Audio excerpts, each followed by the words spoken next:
So ito si Click 125i version 3. Ayan yung bago kong motor ngayon. Dapat kasi mag-ano ko yung Honda Beat na version 3. Pero kasi, ito kasi sa kapatid ko to. Nabili ko siya ng 70. Bali nabili niya to sa kasa ng 85k. Tapos naliliitan na siya. Kasi mas matangkad sa akin yun eh. 5'7 ata height niya o 5'8 mga ganon. Ano lang to, magti 3 months old. Tapos naliliitan na siya. Imbis na bibili ako ng Honda Beat na version 3, ito na lang. Kasi ang dami niyang upgrade dito eh. Yan, nakita niyo puro halos gold yung iba. Tapos ito sticker lang to yung ano 150i na yan. Pero 125 lang yan. Yan yung may charger. Tapos yun natin. Yun, ang total pa lang na tinakbo niya ay 1,459. Babiyahe ko ng Isabela. Tingnan natin yung fuel consumption. Tapos babiyahe ko rin ng city driving dito sa Manila. Yan, yung mga na-upgrade niya ito. Pero hindi ko nga sana trip to eh. Kaso nabili ko sa kanya, ganito na. Gusto ko kasi yung stock. Pero itsura pala nitong motor. Ito siya nung ano, nung pagkakabili ko, may box ba siya eh.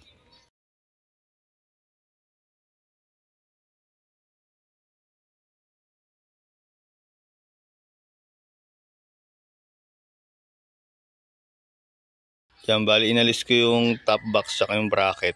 Kasi malaki naman itong ano, U-box niya. Yan. Tapos isa rin sa ano, kagandahan dito, nilagyan niya na nito. Ang ganitong bag. Well, andyan na laging lisensya ko. Tapos yung pera, ganyan yung registro. Yan, dito sa U-box niya, kasya tong ano ko eh, helmet ko. Itong Geely na GBRB1. Itsura.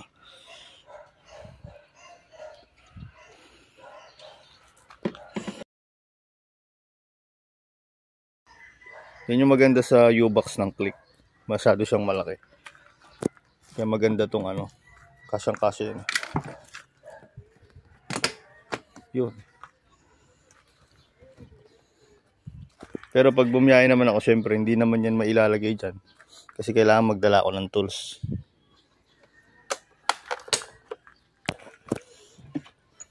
So yung mga na-upgrade niya dito, kaya mas pinili ko to. Para hindi na rin ako gagastos. Ito, yung ano na yan. Bag. Ano pa ba? Bale ito pala, nakaano to dati, yung side mirror na ano, visor. Yung may visor dito, tapos may ganun na side mirror. Hindi kasi ako ano, fanatic ng mga ganun. Kaya binalik ko yung stock. Tapos ang mga na-upgrade niya, meron din siyang ano, yung gold na brake lever. Kaso parang sumobra dami ng gold. Hindi ko trip. Binigay ko na lang din sa kuya ko dahil naka-click din naman siya. Ito okay naman sa akin yan. Tapos ito, pinaano niya to eh. Pina-carbon niya to. Yung harap, buong harap yan. Tapos itong ano dito, yung kaha na to, yung parang letter M, naka-gold yan. Ginawa ko, tinanggal ko tong magkabila. Ito lang tinira kong gold. Para medyo ano lang, konti lang. Tapos ayan. Ito yun eh, yung carbon wrap. Naka-carbon to, buong mukha yan. Tinanggal ko lang din kasi parang naano ako sa ano eh. Parang hindi ko type eh. Yan, tapos naka-ano na rin pala siya. Yung Pirelli Rosso. Naka-Diablo Rosso na rin siya. Tapos pinaano niya to, gold na mags. Stock pa rin naman to, pinaka-gold lang niya. Ganon din sa likod. Yan. Naka-Pirelli. Yan o, Diablo Rosso. Tapos same size lang naman din ng stock to. Yan. 180 by 14. Tapos naka-gold na yung iba. Mga tornilyo dyan. Tapos meron na siyang cover nung ano, shock. Para hindi nadudumian. Meron na rin tire hugger. Yan, tapos pinalitan na rin niya to. Yung heat guard. Apa ba? Ito, cellphone holder meron na din. Tapos ito kulay gold na din nilagay niya. Tapos may protection na yung sa susian. Ito pa pala. Yung matting. Meron na ring matting para pag maputik hindi direkta dito sa footboard. So ganyan ang itsura niya ngayon. Kaya yun, imbis na magbibit na version 3 ako, ito na kinuha ko. 1,459 ang total na tinakbo niya. Babiyahe ko siya ng Manila, galing ako dito sa Bulacan. Tapos kunin ko yung fuel consumption ng city driving. Tapos change oil ko muna kasi ang huling change oil nito ay 800 km. Bali ito pala, ginawan ko din to ng vlog nung bagong bili niya. Na first timer kasi siyang magmotor.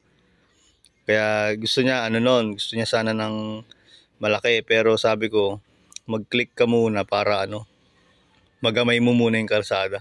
Tsaka maliit kasi yung click. So ngayon naliliitan na siya. Kuha na daw siya ng NMAX.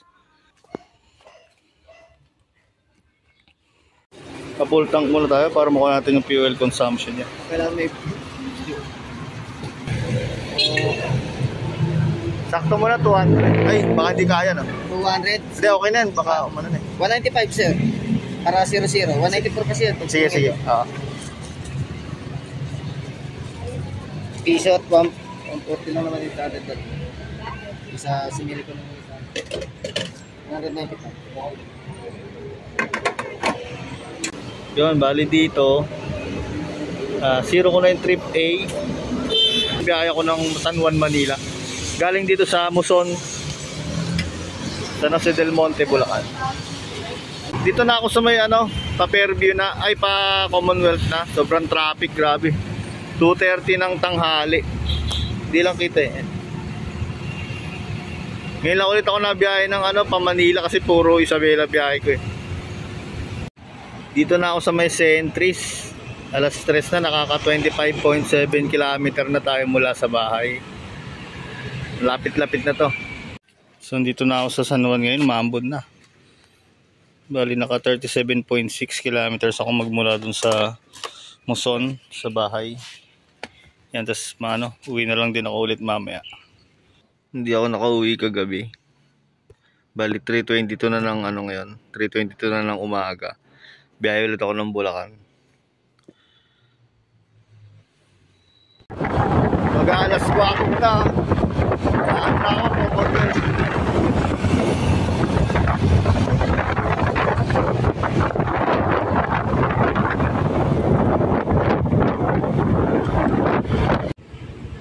Dito na ako sa may Muson Central Terminal. Yan, umalis ako ng San Juan ng 3:20. So 1 hour lang ang biyahe ko.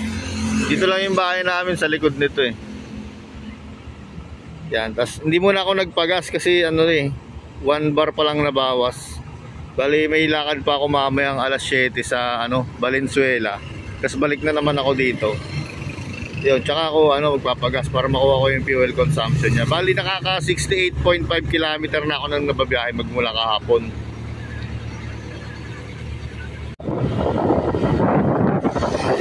Pupunta na ako ng Valenzuela ngayon. Yan, mag-aalas 6 na ng umaga.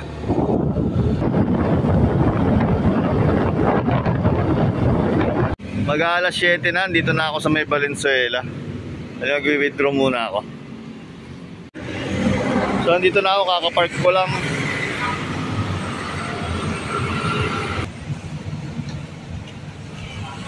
So andito na ako sa Muson ngayon. Pa full tank na ako.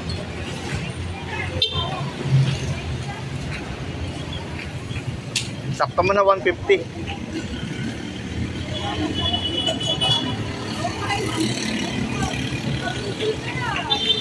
So 150, 2.598.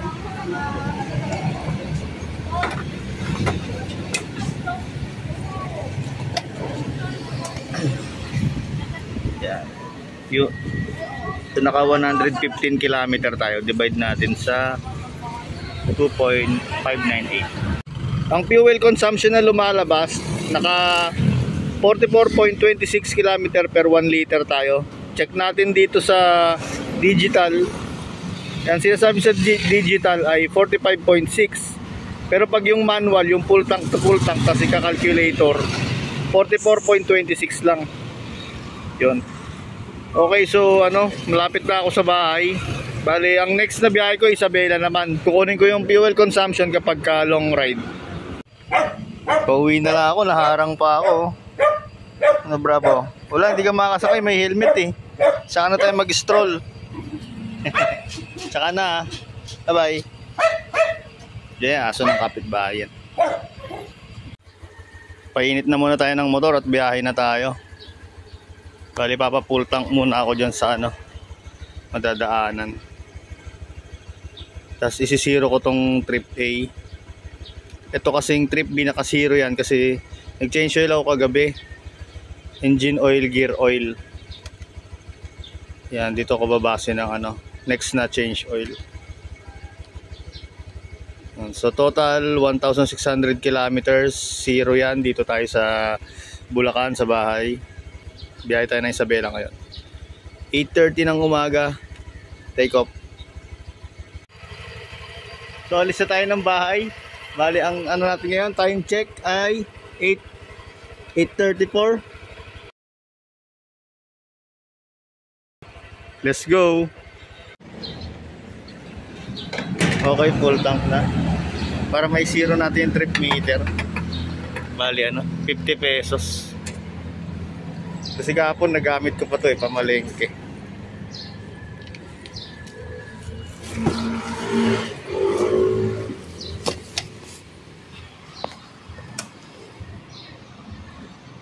So ang final na take off natin ay 8:41. Tapos zero na natin yung trip A. Yun. Let's go.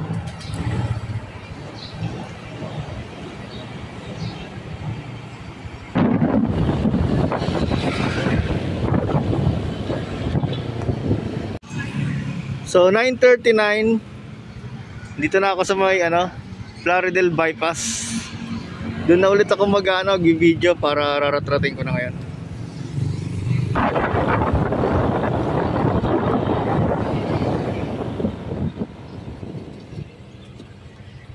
Time check. Liwanag. 10:26 AM na, nakaka 63.4 km na tayo. Dito na ako sa may arko ng Gapan City. Papagas na muna ako para para sa kalagitnaan ng bundok din ako magpapagas mamaya. 55 sir. 185. So naka 2.87.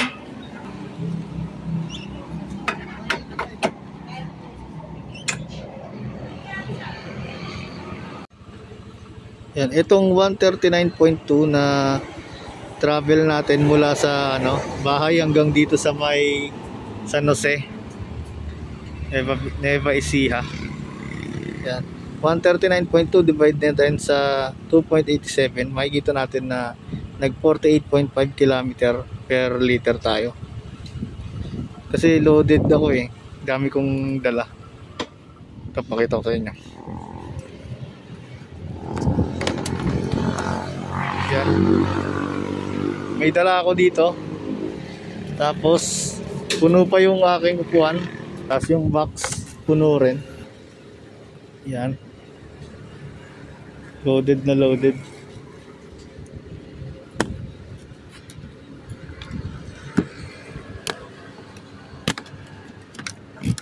Well, nagpagas na ako dito sa may GT oil. Para pag-akyat ko dun sa bundok mamaya. Hindi na ako maghahanap ng paggasolinahan.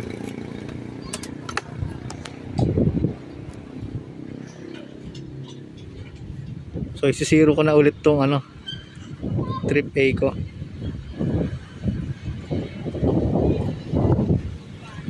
Yan, yung trip B, ito yung magmula sa bahay kasi yung trip A pala magmula sa nagpagasolina ako. ito yung magmula sa bahay, yung trip B. Kasi doon ako nag-change oil. Kaya may lumalabas na change oil. Pero kaka-change oil ko lang kagabi. So paano maalis yan? Ganito lang. Patayin muna natin tapos pindot tayo sa set ng matagal. Teka.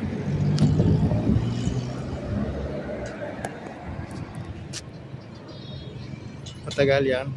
Mga 10 seconds. 1, 2, 3, 4, 5, 6, 7, 8, 9, 10. Tapos i-on natin yung susian.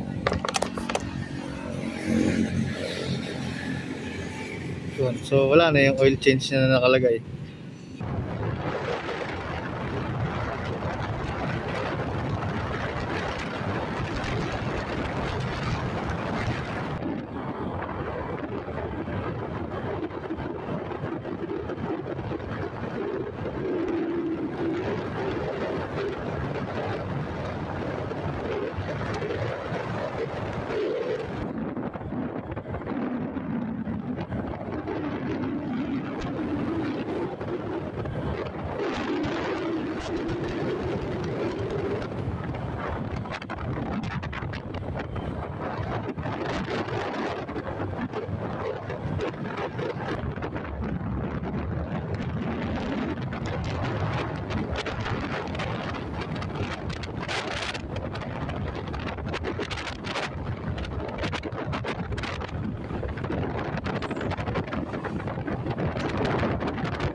Dito tayo sa boundary na Asia at Vizcaya.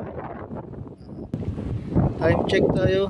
Nakaka 44 kilometer na tayo mula sa huling pinagpagasolinahan natin. Yan, tapos ito 186 magmula nung sa bahay.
Kain muna tayo dito sa may Aritaw.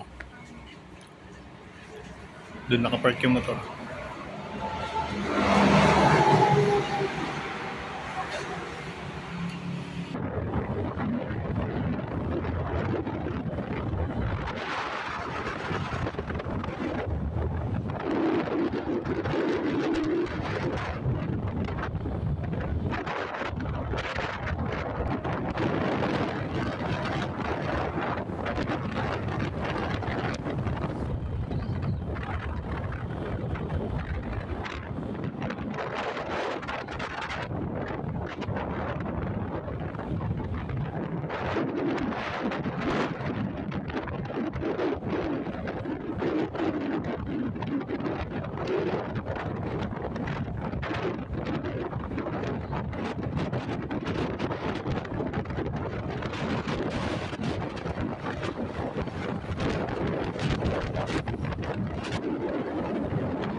Time check, 3:36 PM. Nandito na tayo sa Isabela. Ito yung boundary.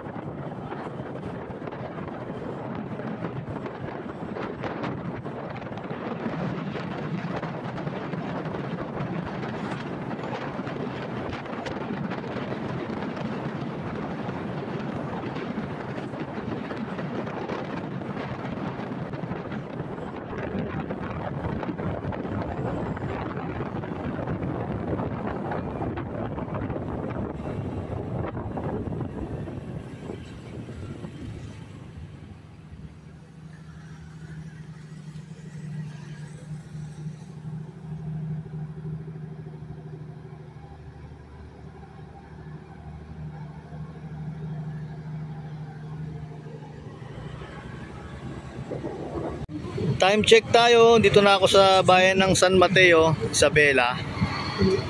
4:37. Yan. So, parang 8 hours yung biyahe ko magmula sa Bulacan. Tapos, ang total na trip ko ay 327.9. And itong 327.9 mula Bulacan hanggang dito na yan sa bayan ng San Mateo. Tapos itong trip A, 186 kilometers magmula dun sa GT Oil ng San Jose Nueva Ecija. Papapultang ko muna dito, hanap ako dito. Tapos compute natin yung manual na fuel consumption niya.